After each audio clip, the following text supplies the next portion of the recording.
nyo to. Ito ang tatapos ulit, no, dyan sa serye na yan. Ayan, so suportahan lang po natin, suportahan. So sigundahan ko lamang po, no, yung ating Ginebra topic kanina, of course. Well, una po sa lahat, ako po yung muling nagpapasalamat, no, at welcome po dito sa Day and Ika YouTube channel at Toy TV Sports sa inyo pong pagsagot, no, sa aking paanyaya na like and subscribe lang po, no. Masaya na po tayo rito. Okay, so yun na nga po, maraming salamat, no, at congratulations muli sa Barangay Ginebra na nag-iisa po dyan, no, sa semis, no. Sila po ngayon nakaganon na lang, kaya pa-selfie na lang po ang ating mga kabarangay, no. Dahil nga pasok na tayo, may panahon para magpahinga, may panahon para mag-prepare, no. Dahil sabi nga po ng ating isang commenter dyan, nakapasok na tayo ng semis, mahirap naman po yung kalaban. Wala pong mahirap, sa totoo lang, kung yung performance po nila ngayon, yung confidence level nila ngayon,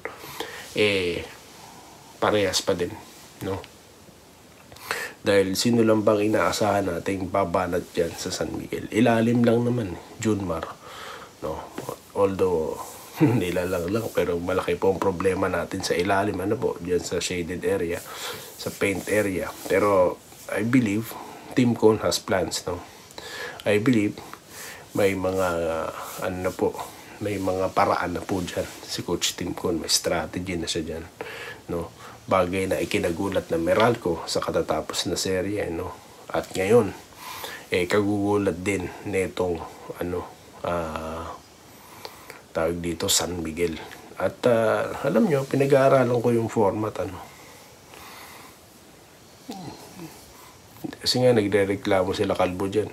Kasi no, pinag-aaralan ko, no. Sila naman maglalaban ng San Miguel sa semis, no. So may iwasan talaga na maglaban ng Ginebra San Miguel. So kung magaling at natatalo ni Coach Yegya, Wang Giga, edi sila sila pa magharap sa finals, no. So yun na nga, no. Kaya may nagsasabi mali ang format. Kayo na lang gumawa ng format tapos propose nyo sa PBA, no.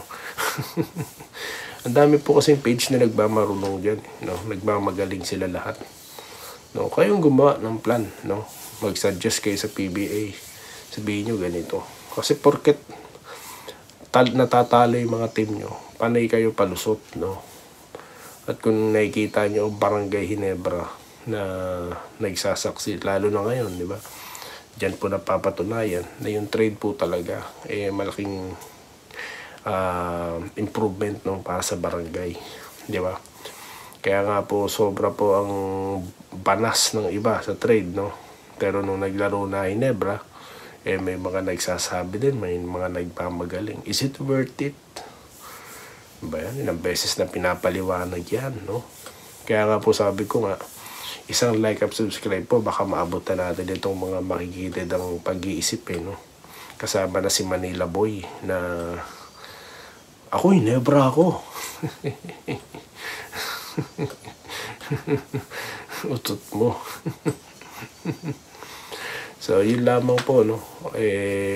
Gusto ko lang sigundaan dahil nakakatuwa po na napakadami pong nanood ng ating nakaraang content, yung aking congratulatory video or content, no, para sa Barangay Ginebra. Dahil sobrang tuwa po natin. In fact, nandito pa po yung vacuum, no.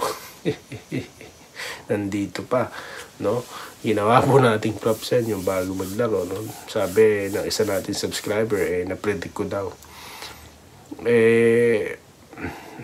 Sigurado naman po kasi talaga ako sa performance level ng Ginebra na tatapusin na nila yung Meralco.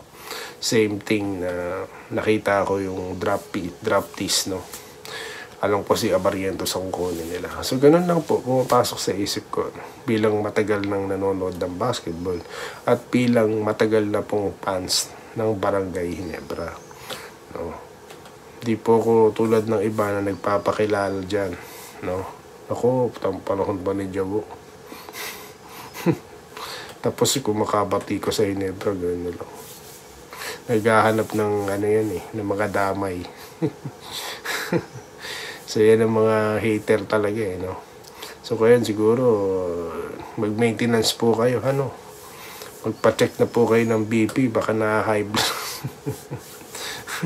At ang buong barangay, kitang-kita naman po, no, sa dami po na nag-like dito at nanood, eh, talagang tuwa po sila, no.